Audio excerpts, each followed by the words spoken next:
Lagi-lagi keserakahan penguasaan lahan memakan korban. Dan kali ini korbannya adalah Ibu Rugaya, warga Tanah Merah Barat, Kecamatan Tanalia, Kabupaten Tanah Tidung, Kalimantan Utara. Ibu Rugaya kini hanya bisa mengenang suaminya almarhum Sa'na, yang semasa hidupnya berjuang untuk menjaga tanah warisan mereka. Tanah seluas 6 hektar di Tanjung Keramat kini menjadi ladang sengketa yang menyeretnya ke dalam pusaran kriminalisasi yang tak pernah ia bayangkan. Semua berawal dari selembar surat tanah yang sah, yang kini dihakimi sebagai palsu hanya karena tanda tangan almarhum suaminya dianggap tidak identik. Tahun 2004, almarhum Sa'na mendapat pembagian lahan di tepi Sungai Sidem dari almarhum Sidik, kepala desa Tanah Merah. Lalu dibantu Bapak Rahmat, Sa'na menggarap lahan seluas 6 hektar. Sebagai imbalan, Rahmat diberikan 2 hektar dari tanah itu. Surat pernyataan penguasaan tanah pun diterbitkan pada tahun 2008 oleh kepala desa almarhum Sidik, menandai kesahihan hak mereka atas tanah tersebut. Namun seiring berjalannya waktu, tanah yang sudah dijaga dengan hati-hati menjadi sasaran keserakahan. M. Arif Petanganro, seorang yang mengaku memiliki tanah di Tanjung Keramat, menjual lahan itu kepada PT Kayan LNG Nusantara. Di antara berhektar-hektar yang diklaim Arif, terdapat tanah yang diwariskan kepada Ibu Rugaya, tanah yang didapatkan suaminya dengan peluh dan perjuangan. Tahun 2019, tiba PT Kayan LNG Nusantara menuduh Ibu Rugaya dan Bapak Rahmat menggunakan surat tanah palsu dengan alasan tanda tangan almarhum Sa'na tidak identik. Hati Ibu Rugaya teriris. Persidangan demi persidangan berjalan, pembuktian demi pembuktian dibeberkan, saksi demi saksi pendukung dihadirkan. Namun keadilan tampaknya buta. Majelis hakim, baik di tingkat pertama maupun banding, mengabaikan semua fakta. Mereka memutuskan bahwa Ibu Rugaya dan Rahmat bersalah. Tidak ada yang lebih menyakitkan bagi seorang istri selain melihat nama suaminya yang telah meninggal dunia dicemarkan, sementara tanah yang menjadi warisan keluarga mereka dikuasai sepenuhnya oleh perusahaan besar tanpa sepeser pun ganti rugi. Ibu Rugaya mengenang suaminya, membayangkan tangan Sa'na yang dulu dengan bangga menandatangani surat tanah itu. Sekarang, tangan itu tak lagi bisa membela dirinya. Yang tersisa hanyalah dirinya yang berjuang mencari keadilan di tengah bayang-bayang hukum yang seakan tak memihak. Meski dunia tampak tak adil, Ibu Rugaya tetap menggenggam satu hal, keyakinan bahwa kebenaran suatu hari akan menemukan jalannya. Betul-betul kami dijolimi. Dari awal sampai akhir. Di sini harta saya habis gara-gara menuntut ini keadilan ini. Saya datang ke Jakarta dengan susah payah. Kalau enggak masyarakat mengumpulkan saya uang, saya enggak injakin di Jakarta. Begitu sakitnya saya dijolimi. Dijolimi lagi di persidangan, mengatakan saya menghalang-halangi perusahaan, membuat pagar. Sampai sekarang pun tidak ada satupun media yang mengungkap kasus tersebut. Tidak ada. Makanya kami ke Jakarta sini, mudah-mudahan di sini bisa diliput oleh media. Kalau untuk Kaltaranya tidak ada, sudah yang berpihak. Tidak ada lagi. Tidak ada. Makanya saya bersusah payah datang di Jakarta ini mencari keadilan, kepingin ketemu presiden. Kalau saya ingat itu rasanya kayak terbelah, rasanya sakit. Kembali lagi pada segmentasi kali ini di Talang Institut Literasi dan Kolaborasi. Nah, kali ini di Talang Institut kehadiran tamu yang sangat luar biasa, yang jauh dari pulau yang hari ini kita lihat akan menjadi ibu kota, dan di sekitar Pulau Kalimantan ini ternyata masih banyak terjadi kejadian-kejadian yang memang harus diperhatikan lebih jauh. Haji Busra dan juga Ibu Rugaya yang akan menceritakan banyak tentang kejadian-kejadian yang dialami, dan semoga teman-teman bisa simak, dan ini akan menjadi informasi yang luar biasa buat kita. Kedatangan kami ke Jakarta tidak lain dan tidak bukan adalah semata-mata tujuannya mencari keadilan. Karena di daerah kami dari Kalimantan Utara, Provinsi Kalimantan Utara, provinsi yang termuda, rasa-rasanya berjalan kurang lebih 4 tahun kami memperjuangkan hak kami ternyata sampai saat ini kami tidak pernah mendapat keadilan. Sehingganya kami memutuskan untuk berangkat ke Jakarta mencari keadilan, mencoba menemui beberapa institusi yang bisa mengayomi tentang permasalahan ini. Pertama, kami punya permasalahan di RT 6 Desa Tanah Merah Barat, Kecamatan Tanah Lia, Kabupaten Tanah Tidung, Provinsi Kalimantan Utara. Terjadi konsesi untuk migas. Lahan kami dicaplok kurang lebih 6,5 hektar dan tidak ada ganti rugi sampai sekarang. Itu bagaimana kejadian awalnya Pak? Kenapa secara sepihak di konsesi seperti itu? Jadi ceritanya begini. Di lokasi itu terdapat 8 orang pemilik lahan. 8 orang ya Pak? 8 orang pemilik lahan dijual oleh oknum atas nama Muhammad Arif, menjual lahan ini kepada PT Kayan. Apakah itu penjualan itu persetujuan dari 8 orang itu Pak? Tidak ada. Tidak ada persetujuan? Tidak ada persetujuan dari pemilik lahan. Malah ironisnya, ada salah satu pemilik lahan namanya Kuntung Effendi, hanya jarak 50 meter dari lokasi tanahnya yang dijual ini, dia tidak tahu. Oh, bahkan tidak tahu. Maka dia tidak tahu. Jadi kami sudah berupaya semaksimal mungkin melalui mediasi mulai dari tingkat desa, mediasi di tingkat kecamatan, sampai hearing ke DPR, minta petunjuk dengan bupati, gubernur. Ternyata tidak ada hasil. Tidak ada hasil. Kalau dari Ibu sendiri bagaimana melihat konsesi itu? Ya begitu, betul-betul kami dijolimi dari awal sampai akhir. Di sini harta saya habis gara-gara menuntut ini keadilan ini. Truk, mobil, rumah 2, lain lahan, lain emas semua. Toko, laundry, semua habis. Semua habis untuk menegakkan keadilan itu ya? Untuk menegakkan keadilan ini. Tapi semuanya belum membuahkan hasil. Belum membuah hasil sampai sekarang. Setelah dari penjualan itu, kejadian selanjutnya seperti apa Pak? Dari 8 orang pemilik lahan ini, dari sejak awal tahun 2020 memperjuangkan hak-haknya yang sudah ditindas, yang sudah dirampas, yang sudah digusur. Memperjuangkan kepada pemerintah setempat. Pemerintah setempat juga tidak pernah maksimal untuk memperjuangkan warganya. Sehingganya dari pihak perusahaan, dari 8 orang ini, dari pihak perusahaan pembeli, dari PT Kayan ini, dia menciptakan manajemen konflik. Dia menarik satu-satu orang di antara 5 itu, dari 5 orang ini, satu-satu diajak untuk negosiasi. Jadi singkat cerita 5 orang sempat sudah dinegosiasi dan dibayar kembali. Terpecah berarti jadi. Dibayar 2 kali. Bahkan 2 kali sampai 2 kali. Karena ini pertama penjual atas nama si Arif ini ke PT Kayan sudah pertama. Terus dari 8 orang ini lagi memperjuangkan 5 di antara 8 ini dibayar. Dibayar lagi sama perusahaan. Dibayar sama perusahaan. Terus 1 orang digantung. Tidak dibayar dan tidak dikasuskan. Jadi kalau Ibu sendiri selama ini kan sudah mengorbankan banyak itu kenapa bisa sampai se-effort itu Bu, sampai menjual barang-barang untuk mendapatkan keadilan? Untuk membiayai semuanya. Mau berangkat karena daerah tempat kami jauh. Jauh, kita naik speed dulu, sudah naik mobil lagi ke Tarakan, dari Tarakan naik speed lagi ke provinsi Tanjung Sep. Itu untuk baru ke provinsi aja Bu? Ya, baru ke provinsi aja. Saya datang ke Jakarta dengan susah payah. Kalau enggak masyarakat mengumpulkan saya uang, saya enggak injak di Jakarta. Begitu sakitnya saya dijolimi.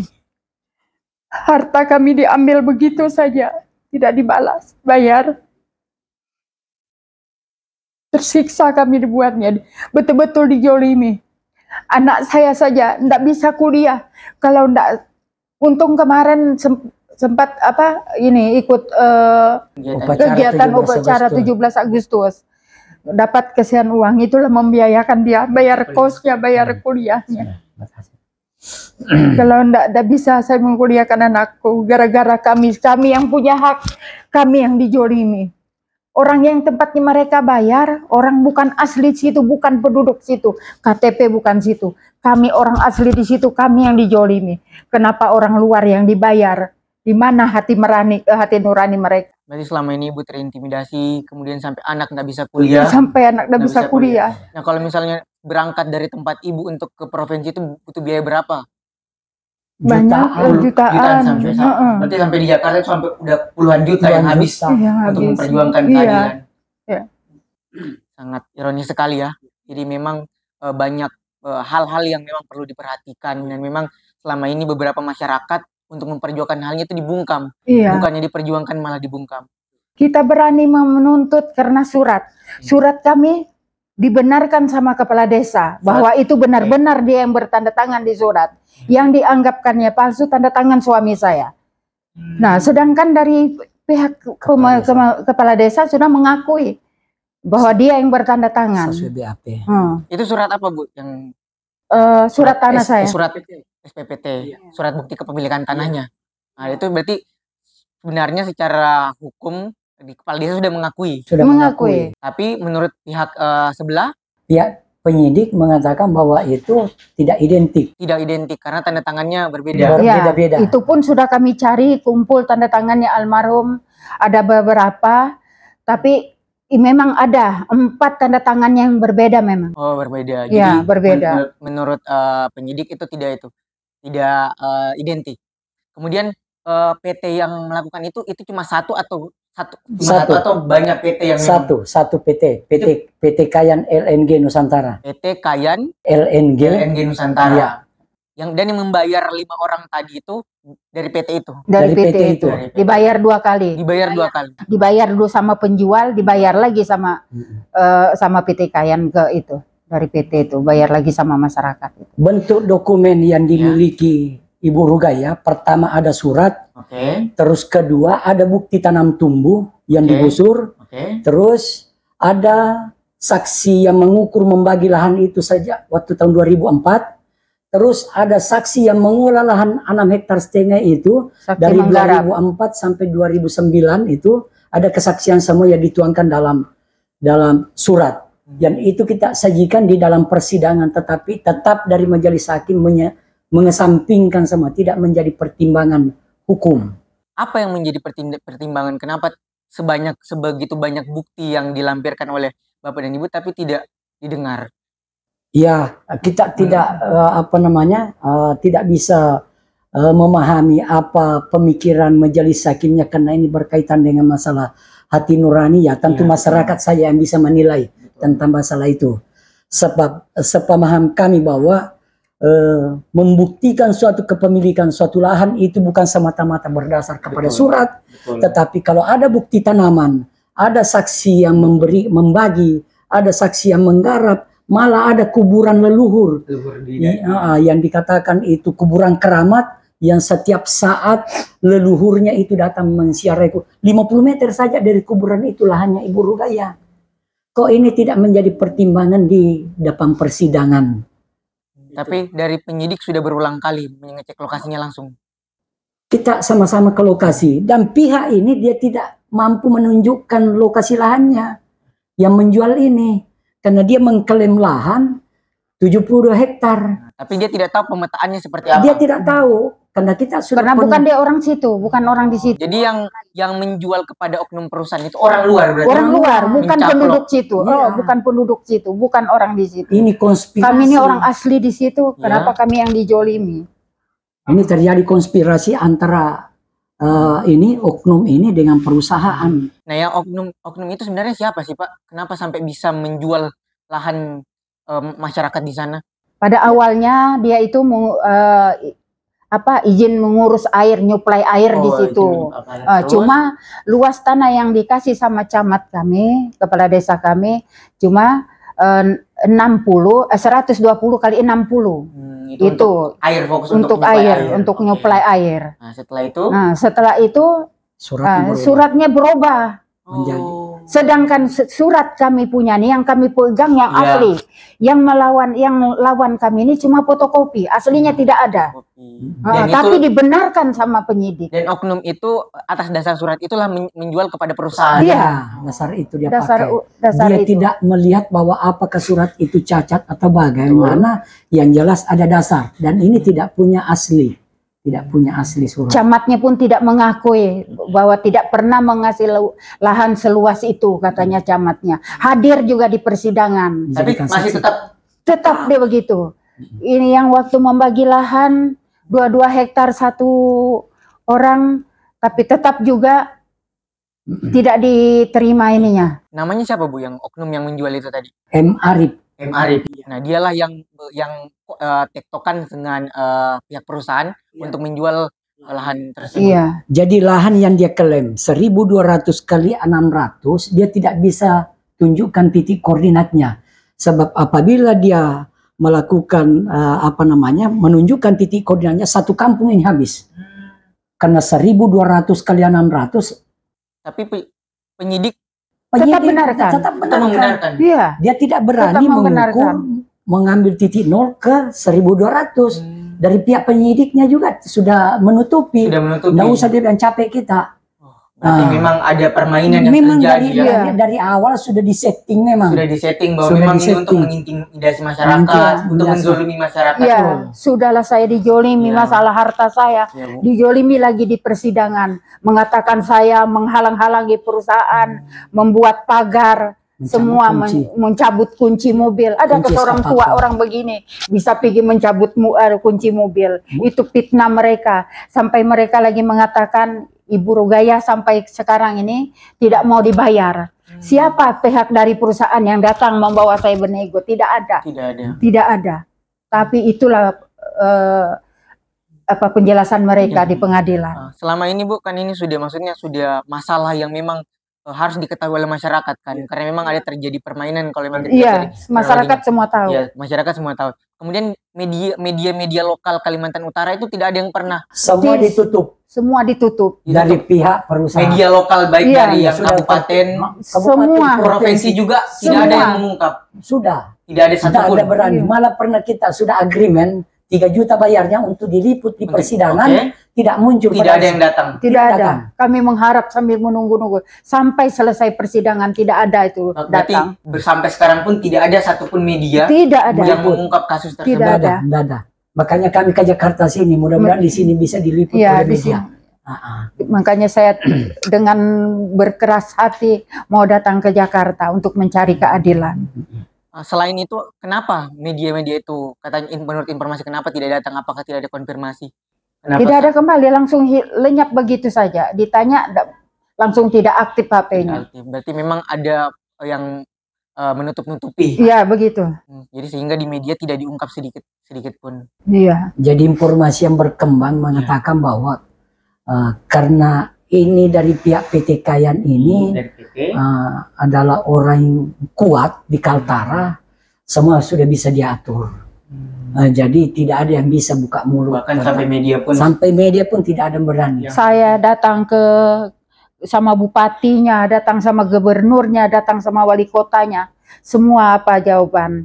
Kalau memang hak Ibu Rugaya, tetap Ibu Rugaya dapat.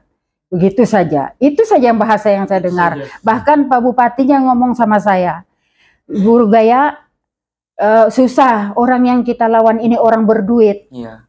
Nah, jadi kalau daripada kita melawan orang berduit, susah Ibu Rugaya, ikhlaskan saja.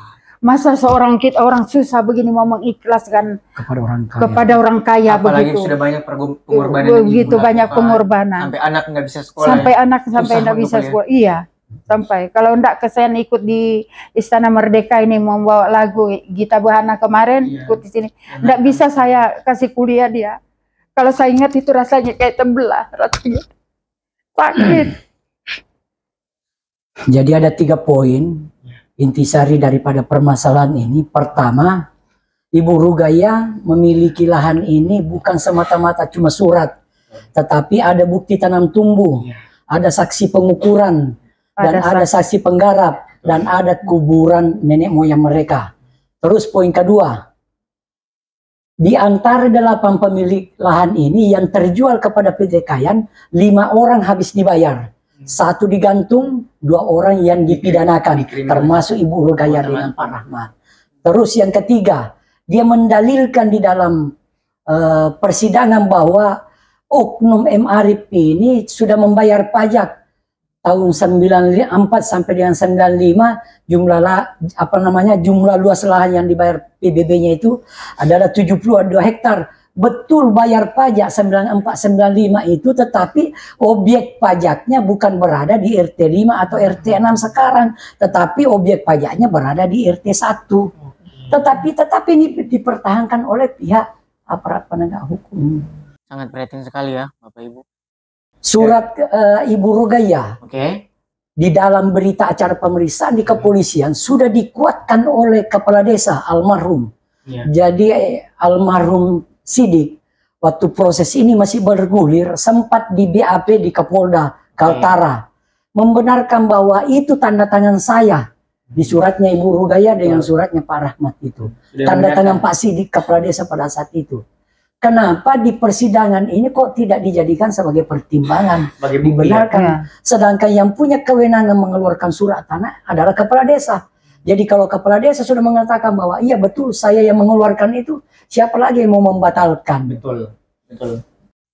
Selama tidak ada surat-surat yang lain lagi itu masih berlaku. Terus kemudian yang dia permasalahkan oleh majelis hakim adalah tanda tangannya Sakna. Sakna pertama sebagai kapasitasnya sebagai pemilik, dan juga kapasitasnya sebagai ketua RT 5 pada saat itu. Inilah tanda tangan di SPPT dengan surat pernyataan ini beda, tidak identik, yang dijadikan bahan bahwa ini non identik sesuai dengan lapornya. Buktinya berarti dinyatakan tidak identik. Tidak identik, bukan dalam artian pemahaman kami tidak identik bahwa ini palsu. Jadi kami sudah berupaya mengumpulkan begitu banyak tanda tangan, kurang lebih 30 tanda tangan almarhum Sakna ini. Memang tanda tangannya itu bukan satu model, tetapi ada 4 model. Tetapi ini pun tidak menjadi pertimbangan juga di depan majelis persidangan. Kemudian Ibu, usahanya selama ini kan sudah jauh-jauh sampai itu, sudah mengorbankan. Nah, kira-kira harapannya Ibu adalah seperti apa? Harapan kami minta kebijakan lah sama perusahaan itu bagaimana caranya menyelesaikan kami. Kami selalu susah kami. Sangat betul-betul kami dijolimi. Bayangkan surat itu kan, surat kami berapa orang itu, ada 3 orang itu suratnya hilang. Hilang suratnya. Seharusnya, sepengetahuan saya, seharusnya kalau surat hilang, buatlah surat kehilangan. Surat kehilangan baru dibawakan ke perusahaan supaya bisa diganti. Ini enggak, surat itu tidak dibuat surat kehilangan, tapi diganti surat itu dengan tahun yang lama, waktu almarhum suami saya RT itu masih hidup, tapi tanda tangannya RT yang baru. Nah, itu diganti suratnya, bukan dibuat surat kehilangan, tapi itu dibayar sama perusahaan. Nah, disitulah saya ini, sementara saya satu-satunya orang asli di situ, kenapa mau dijolimi? Seharusnya itu kan datang perusahaan di situ. Ya, inilah sama orang punya kebijakan lah sama orang yang punya kampung, punya desa. Jangan orang mau punya datang ke perusahaan, ke desa itu menjolimi orang desa. Tapi memang selama ini Ibu tidak pernah dipanggil sama perusahaan untuk berbicara. Tidak pernah. Ibu cuma diintimidasi terus, cuma 5 orang ini aja yang. Berapa kali kami sidang dari ini, Pak Juandanya pun kami tidak pernah ketemu. Yang kami ketemu cuma itu tangan kanannya saja. Iya, itu saja. Itu. Jadi kemudian dari banyak sekali proses yang itu, dari langkah hukum pada awalnya itu yang Ibu lakukan itu seperti apa? Apakah melapor dulu ke Polsek sampai ke Jakarta, ini kan jauh prosesnya. Nah, dari awal itu tindak pertama yang dilakukan seperti apa? Jadi begini, tentang masalah proses hukum ini kami yang dilapor, ganjilnya kami yang punya lahan, malah kami yang dilapor, dikriminalisasi. Nah, jadi pertama laporan dari M. Arif ini menganggap kami sebagai penyerobot. Itu ternyata di dalam pemeriksaan kepolisian tidak bisa membuktikan penyerobotannya. Berarti sudah salah. Salah. Terus muncul dari pihak perusahaan mencari kesalahan daripada surat-surat pemilik lahan ini untuk dijadikan bahan sebagai bukti pemalsuan. keterangan bahwa ini suratmu palsu. Nah, itu dasarnya mereka untuk laporkan mereka. Awal-awalnya 8 orang dilaporkan ke Kapolda sebagai pemalsuan dari pihak M. Arif ini. Dari perusahaan. Dari perusahaan itu melaporkan 8 orang ini. Ini dalilnya penyerobotan. Ini dalilnya pemalsuan. Jadi ini pemalsuan, ini sudah didiamkan, ini yang jalan. Dicarikan lagi kasus yang lain. Penyerobotan didiamkan. Terus ini pemalsuan yang jalan. Ya. Terus dicarikan kasus yang lain berarti. Iya. Terus bergulir permasalahan itu disidik oleh pihak Polda. Dipanggillah satu-satu di antara 5 ini untuk diselesaikan. Kemudian dikeluarkan dari tuntutan dari pihak PT Kayan ini, sisa 2 orang saja yang salah satunya Ibu Rugaya dengan Rahmat yang dikriminalisasi. Sekarang putusannya sudah tingkat pengadilan tinggi, sudah masuk di mahkamah. Dari Ibu sendiri, ini kan Ibu sebagai korbannya selama ini. Harusnya kan perusahaan itu dari 8 orang ini benar-benar 8 orang ini diakomodasi semuanya. Nah, itu seberapa banyak sampai kapan kira-kira Ibu akan memperjuangkan ini? Apakah memang akan diperjuangkan terus atau memang menunggu pihak berwajib untuk mengungkap semua kasusnya? Saya menunggu yang berwajib mengungkapnya ini. Mengungkapkannya karena terjadi mafia-mafia yang ini merugikan masyarakat. Termasuk saya lah jadi ininya. Saya tambahkan, pada saat bergulir proses tudingan mengatakan bahwa ada pemalsuan menggunakan surat palsu, dari pihak kami juga melaporkan ini si M. Arif. Kami laporkan. Saya laporkan berdasarkan surat itu yang jumlahnya 72 hektar. Saya laporkan bahwa ini yang lebih palsu. Ini yang lebih palsu, harus diproses. Ternyata keluar dari pihak kepolisian, keluar SP3, dihentikan penyidikannya. Dengan dasar apa alasannya? Tidak ada alasannya, hanya alasannya mengatakan bahwa tidak terbukti bahwa ini pemalsuan. Padahal saya sudah tunjukkan perkalian 1.200 kalian 600 tidak mungkin 7.200. Terus tata batasnya utara, timur, selatan, barat itu dikelilingi oleh hutan rimba, tapi dilihat di peta sebelah utara itu sungai besar. Tidak sesuai. Tidak sesuai, 50 meter lebarnya sungai lebih. Kok tidak masuk sesuai dengan peta di lapangan. Dan menurut kepolisian setempat itu menyatakan itu tidak terbukti. Tidak terbukti pemalsuannya. Bayangkan hal ini. Ini masih ada suratnya saya pegang dari penggantian penyidikannya itu. Sangat sayang sekali. Sangat disayangkan memang terkadang banyak sekali kasus-kasus di negara ini yang seharusnya menjadi korban dapat memperjuangkan haknya, dapat memperjuangkan apa yang dia miliki, tapi malah menjadi penjahat, dikriminalisasi oleh pihak-pihak tertentu. Bahkan Ibu Rugaya yang sudah mengorbankan banyak sampai puluhan juta, bahkan miliar sampai miliaran juta untuk memperjuangkan hak dan haknya di tanah yang memang warga asli dari Desa Tanah Merah. Desa Tanah Merah itu. Jadi sejak awal tahun 2020 sampai dengan sekarang sudah 4 tahun pengeluaran kami sudah 2,8. Sudah pengeluaran untuk memperjuangkan hak dan keadilan ini. Bolak-balik ke Polda, bolak-balik ke kabupaten. Karena Kecamatan Tanah Lia ini berada di wilayah pulau. Jadi antara pulau ini baru sampai di tingkat kabupatennya. Dari Tanah Lia ini ke Tarakan dulu. Jauh naik speed, kurang lebih 40 menit. Baru naik mobil ke pelabuhan. Pelabuhan baru naik speed lagi ke Tanjung Selor.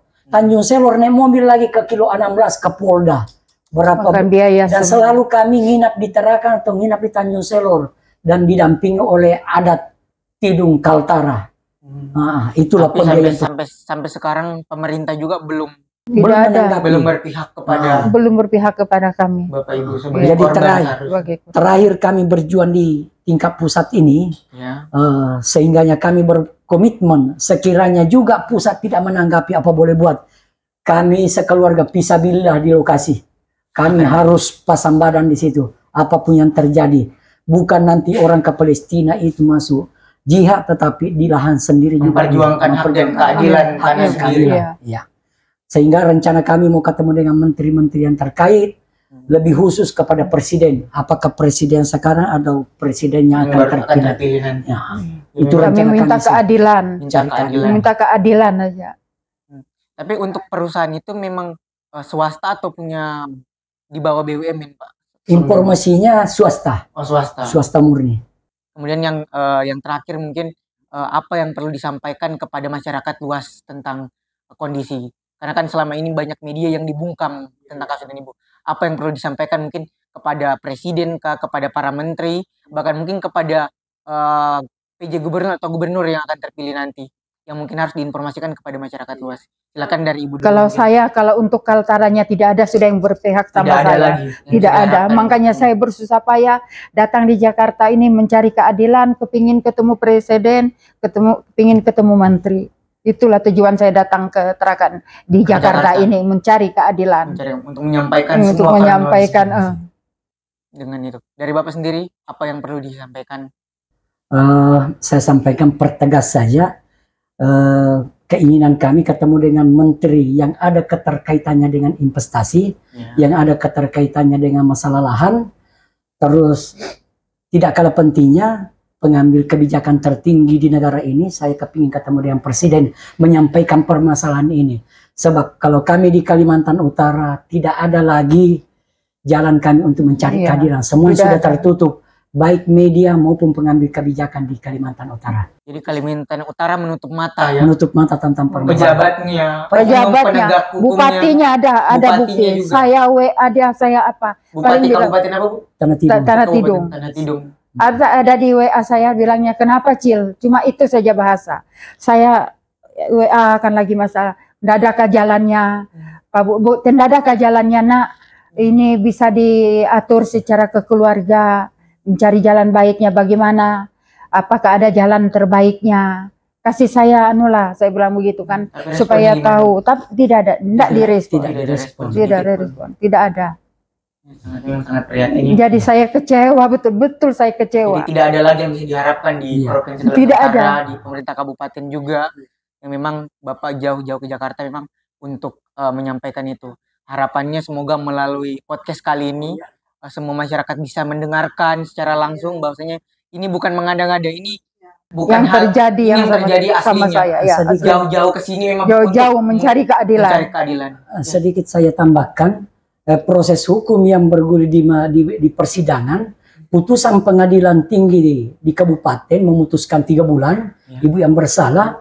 Kenapa ini sampai di pengadilan tinggi kok putusan menjadi 2 tahun? Ada apa ini? Semua kesaksian tidak ada diambil. Jadi kita punya keterangan pertimbangan. Ini tidak dijadikan sebagai pertimbangan hukum. Jadi kami mohon kepada Mahkamah Agung agar supaya betul-betul memperhatikan permasalahan ini, agar supaya jangan ada intimidasi, penzaliman terhadap masyarakat kecil. Padahal saksi-saksi kami semua hadir di persidangan, saksi pengukuran, saksi penggarapan, semua hadir. Dari sekian banyak bukti, memang sebenarnya kalau kita lihat dari kronologinya itu sudah cukup untuk memberikan keadilan. Tapi sampai saat ini memang masih oknum-oknum baik penegak hukum, bahkan juga pengambil kebijakan itu masih menutup mata tentang itu. Ya harapannya semoga informasi ini bisa diserap dan didengarkan oleh masyarakat luas, dan juga tidak hanya ada ibu dan bapak saja yang memperjuangkan, tapi teman-teman seperjuangan yang hari ini berada dalam penindasan itu bisa memperjuangkan juga. Permohonan kami dari pihak PH yang mendampingi untuk minta melakukan pemeriksaan setempat, mengecek ini lokasi. Ini dibatalkan oleh majelis hakimnya sehari sebelum kita turun ke lapangan. Yang lebih sakitnya tidak ada penyampaian. Kerugian saya di situ charter speed 2, lain masalah makan minum orang apa semua di lahan. Tiba-tiba dibatalkan sepihak oleh majelis hakim tingkat 2-nya. Tapi yang saya heran, lawan saya tahu, bilangnya Bu Rugaya, kita tidak jadi sidang. Kenapa tidak jadi? Tidak ada penyampaian. Berarti memang sudah terlalu banyak oknum yang bermain. Ya memang kita seharusnya ini sudah menjadi kewajiban. Semoga melalui episode kali ini, terima kasih Ibu Rugaya, terima kasih Pak Haji. Semoga dengan podcast kali ini di Telang Institute bisa menjadi pendengar bagi masyarakat. Dan semoga harapan kami tidak berhenti berdoa dan mendukung, semoga Ibu dan Bapak mendapatkan hak dan keadilannya. Amin. Dan bisa didengar oleh pemerintah yang seharusnya menjadi Amin ya pengayom Allah. manusia. Terima kasih. Semoga ini menjadi informasi bagi kita semua. Sampai ketemu di episode selanjutnya. Jangan lupa bagi yang berkomentar dan bisa dapat menghubungi Ibu Rugaya, nanti bisa memberikan komentar di kolom komentar. Terima kasih. Sampai ketemu di segmentasi selanjutnya. Saya Hajri Nur. Terima kasih Talang Institut Literasi dan Kolaborasi. Wassalamualaikum warahmatullahi wabarakatuh. Waalaikumsalam warahmatullahi wabarakatuh.